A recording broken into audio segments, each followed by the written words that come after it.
good people of the internet. My name is Hexa, and I am a hoarder.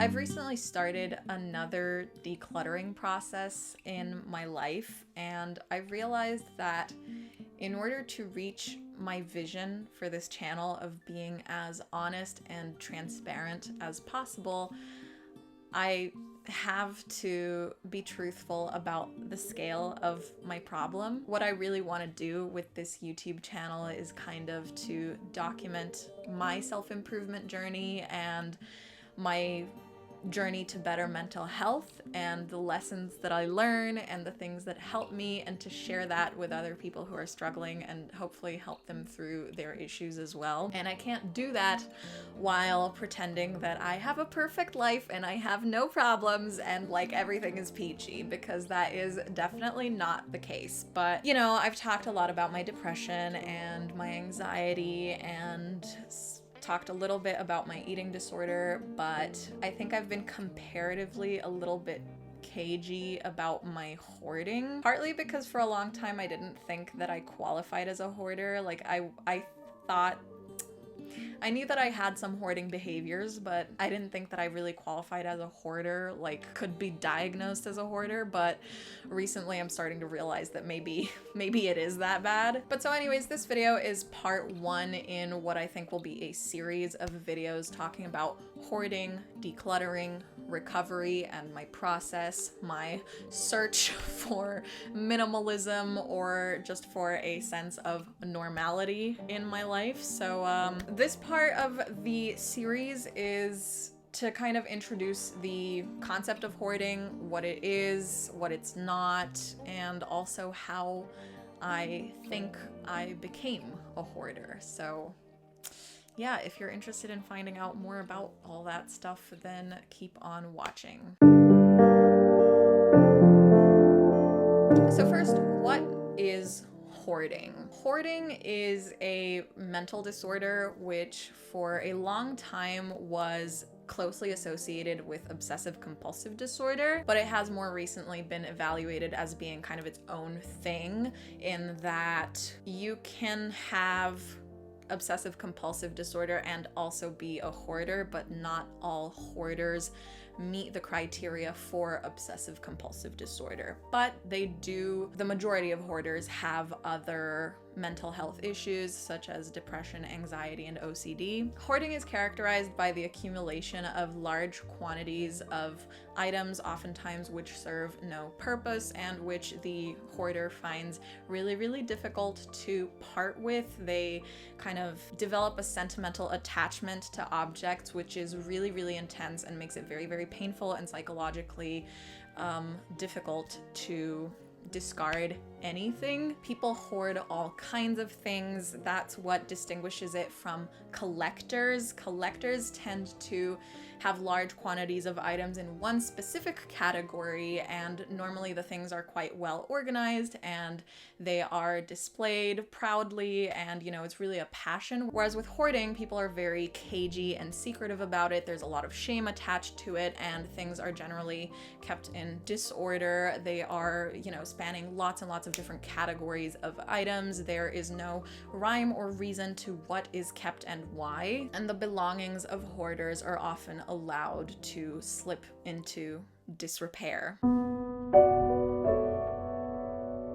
Something I do want to note is that you can have more belongings than a hoarder and not actually be a hoarder, because the thing that makes you a hoarder isn't always necessarily the quantity itself. It can be, that is one of the factors that psychologists look at, but more so it is the emotional rapport with the items that you own. So if you own a lot of stuff but you don't attach a lot of like emotional significance to it, if you're not very emotionally attached to it, and it is easy for you to discard things when they're no longer useful, when clothes no longer fit you, when they're broken, when they're old or whatever, then that probably doesn't qualify as hoarding disorder. But you know, if you do have like an excessive quantity of belongings, that can signify like some other problems such as, compulsive shopping or just impulsivity in general, retail therapy, and that kind of stuff. This feels like a good time to include a trigger warning because this video will probably talk about some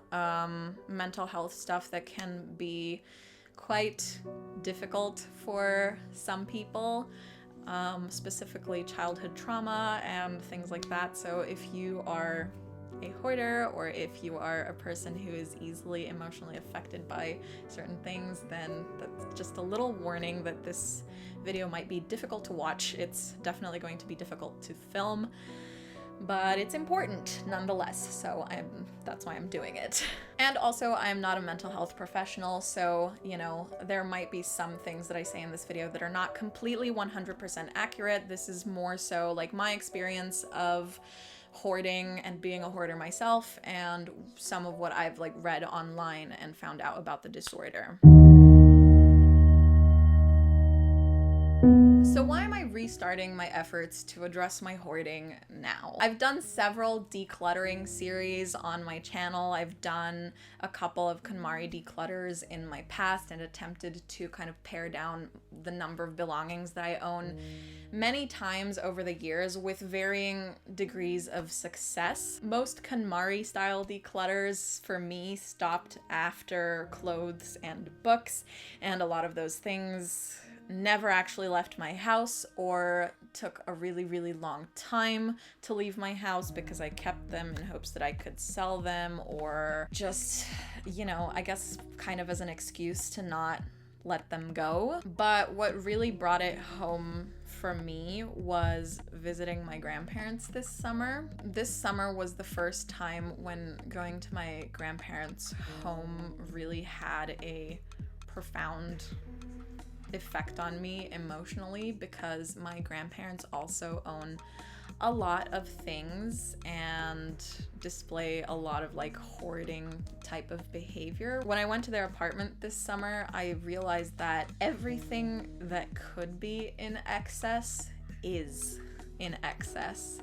I estimated that my grandma owns over 300 scarves and handkerchiefs. I counted 76 towels in her bathroom. They have thousands of books between the two of them, and I hardly ever see them read any of those books. My grandma's kitchen pantry has probably over 30 or even 50 different pots, pans, Tupperware boxes, and stuff like that. Every single summer, there seems to be new storage furniture appearing in their apartment, and it even extends to food. I mean, they have 2 fridges, and my grandpa will often go to the market and buy so much food that it can't be eaten before it starts to rot just because it's at a good price, right? If something is cheap, he will just buy it in bulk, even if it doesn't make any logical sense, even if it can't be eaten in time. And seeing that,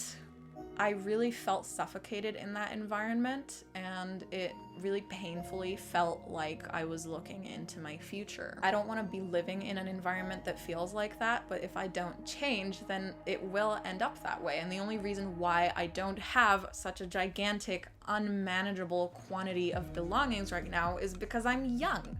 And hoarding disorder is something that's known to get worse with age. So if I don't nip it in the bud now, then I really see this as being something that will get out of control pretty quickly. And as the quantity of stuff increases, it gets more daunting, more painful, more difficult, more time consuming, more stressful and exhausting physically and mentally to deal with. The decision fatigue of going through the discarding process, especially as a hoarder, is really intense. And I realized that when I move out of my mom's home, it would be really, really expensive to move all of my things and to find a place that actually has enough storage for all of my belongings. And I don't want to spend the rest of my life paying for, additional storage units. As a third culture kid and someone who grew up in an international environment, travel is something that's really important to me, and I definitely see myself as the type of person who will probably relocate several times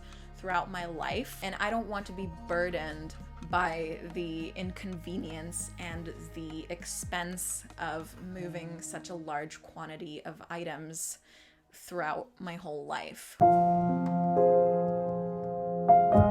There's a lot of theories as to what causes hoarding disorder, but the general consensus seems to be that it tends to be caused by childhood trauma, and I do have a fair bit of that. I have two theories, two things that I think greatly contributed to my tendency to be a hoarder. The first major event that I think traumatized me a little bit was that when I was 3 years old, my family left Romania, where I'm from, and we moved to China, which, as you can imagine, for a 3-year-old kid who didn't understand what was going on, it was a massive culture shock, and everything was different. Everything was unfamiliar, and suddenly there was this like giant language barrier. I didn't have any friends. I felt very isolated. I had lost contact with a lot of things that brought me comfort and that I knew, and I basically had to like relearn my whole life. As a little kid, when I was 3, I was above average in language proficiency in Romanian. I was definitely a bit of an overachiever. I spoke Romanian really well for my age and expressed myself really well. So I went from being this like super chatty, talkative, smart kid who expressed myself very efficiently and could have like smart conversations with adults, to being thrown into this environment where I didn't understand anything and people were talking to me and I didn't know what they were saying, and I was talking to them and they didn't know what I was saying. So that was the first trauma that I think I experienced, which possibly led me to have this compulsive need to control my environment and to hold on to what is familiar. The second event, and this one I really think had the biggest impact actually, was I've cried about this like every single time that I've talked about this in therapy, and I'm really hoping I don't cry today, but losing my teddy bears. When I was born, one of the first toys that I received was this like baby mobile that had 4 teddy bears hanging from it, and it would play Brahms' Lullaby, and the teddy bears were like detachable so you could take them down, and those teddy bears were part of my life every single day until I was 7 years old. They were my favorite toys. Their hands and feet were tattered because my entire babyhood I had been like sucking on them and sticking them up my nose, and like literally their hands and feet were like rags. By that point they were discolored. I had like ripped their little like nose off and then the little like whiskers off and stuff, but they were so important to me. Yeah, I'm gonna cry this. There's no way I'm not gonna cry talking about this. And when I was 7 years old in Romania, we were on our way to the airport to fly back to China when we stopped on the way to visit some extended family, and while we were at their home, our car, which was parked outside, was broken into, and they stole everything, all of our luggage, everything that was in the car, including my backpack, which had those 4 teddy bears in it. And, you know, obviously the police was called, and they caught them. They actually caught them, and the people who broke into our car got 20 years in prison because they were already wanted for other crimes. I'm not sure about the details, but I'm pretty sure they were involved in drugs and sex trafficking and other things. So yeah, they were caught and they were interrogated, and my grandpa spoke to them and begged them to just tell him where those teddy bears were. Nothing that they stole was more important than those bears to anyone in my family, but they wouldn't tell him. And, you know, as a kid, I was, especially after being moved to China, I was a little bit of a weird kid. I was a little bit lonely. I didn't have a lot of friends. I was very like mature for my age, but that led to me being a bit of a pariah and kind of being cast out by other kids my age, and so those teddy bears to me were like really, they were family. They were like alive to me. They had souls, they had personalities. They were like my babies and my best friends. And, you know, I think having such a huge part of my childhood be ripped away from me prematurely and me having no control over the situation at all was deeply, deeply traumatizing. And it's like a part of my mind is just permanently stuck in the past and just like can't move past what happened.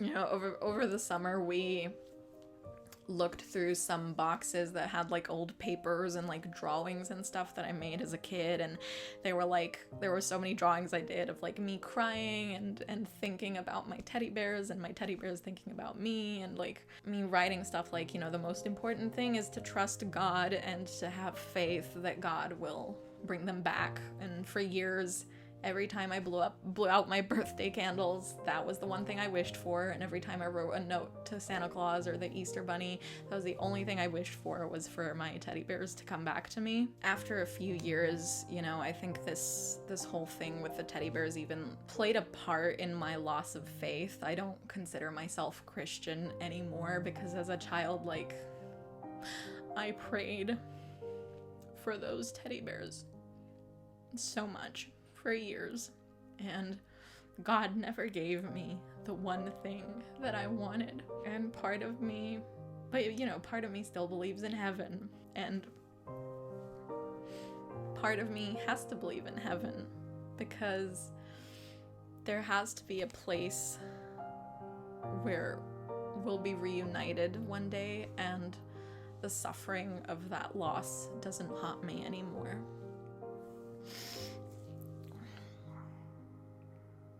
But so after my teddy bears were stolen, of course everyone thought like they could somehow replace them, which you can't because they were irreplaceable to me.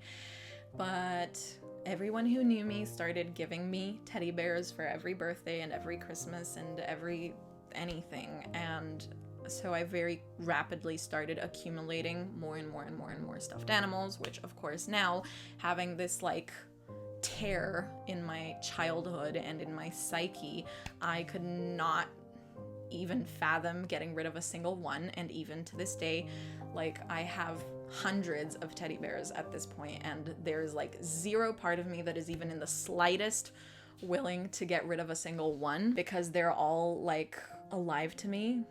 I still see them the same way that I saw them when I was a little kid. But the problem went beyond that because after this happened, I started having separation anxiety from my mom. Like, I started thinking that, you know, when I had sleepovers and stuff, I would just become hysterical, really, and I would start thinking that if I didn't sleep under the same roof as my mom, that my mom was gonna die.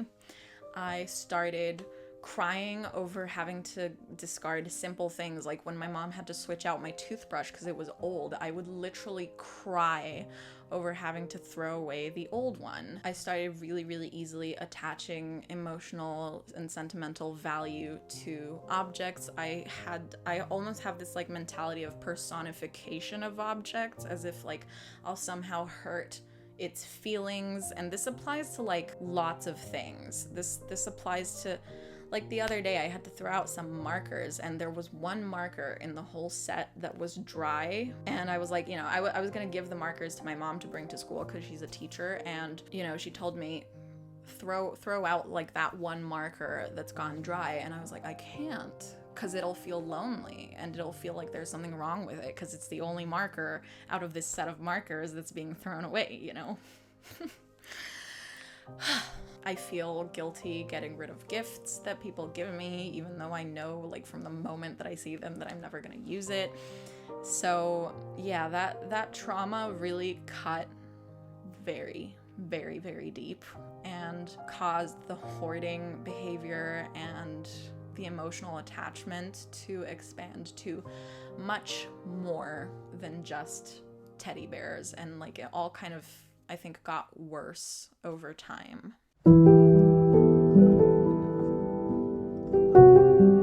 So going to therapy, and I've started talking to my therapist about my desire to do a real deep declutter of my belongings.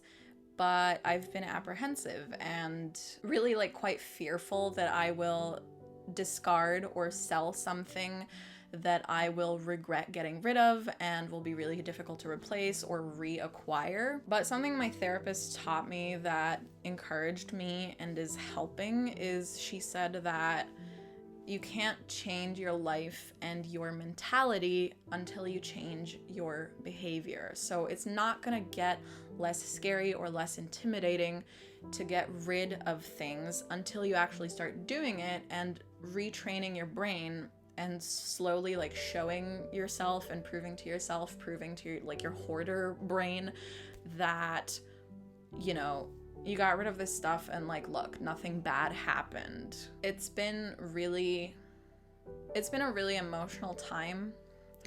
Now that I've started this declutter, it's very exhausting. It's a lot of work. And, you know, it could be just that I work on decluttering for like 2 hours, which in itself is not a lot of time, but it's just that every single teeny tiny individual thing that passes through my hands is like a big decision to me. And so that decision fatigue catches up really, really quickly and becomes mentally exhausting really, really fast. I think I've cried almost every day since I've started decluttering, just because what I'm doing right now is so closely tied to what happened with my teddy bears. And so I've been thinking about them a lot, and that's been really hard for me and really painful. But I think in a way, you know, I'm doing this declutter for them because they brought me so much love and joy in my life, and I don't want their legacy to be this like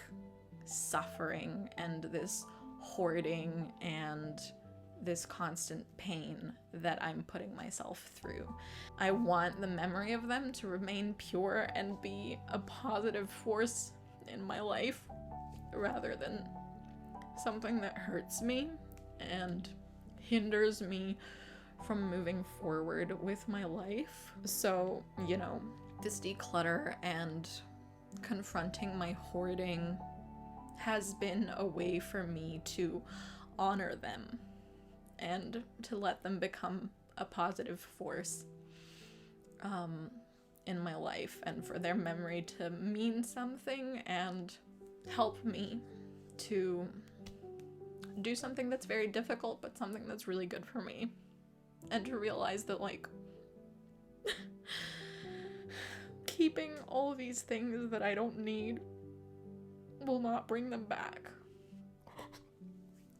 And, you know, maybe there is a place in heaven where this suffering won't be with me anymore, and where I'll be reunited with them and we'll be together and we'll be happy, and we won't remember that we lost each other and that they were taken from me. And so that's really important to me.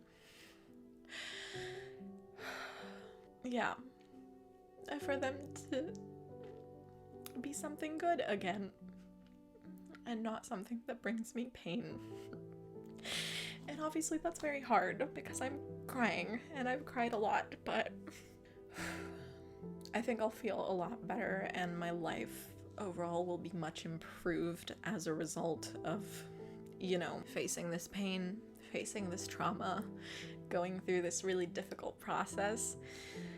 I think I'll come out the other end of it and really be better off. It's, you know, it's worth the pain, it's worth the discomfort and the suffering and the effort and the time and energy that I'm putting into discarding and decluttering so that I can finally heal, or just know that I tried my hardest. I still don't see myself getting rid of any teddy bears, and I know that's a problem. I know that's like a symptom, but it's hard enough without having to confront that. So the last thing that I want to do is like make this so difficult for myself that I'll stop and I'll quit and I won't go through with it, because that'll just be counterproductive.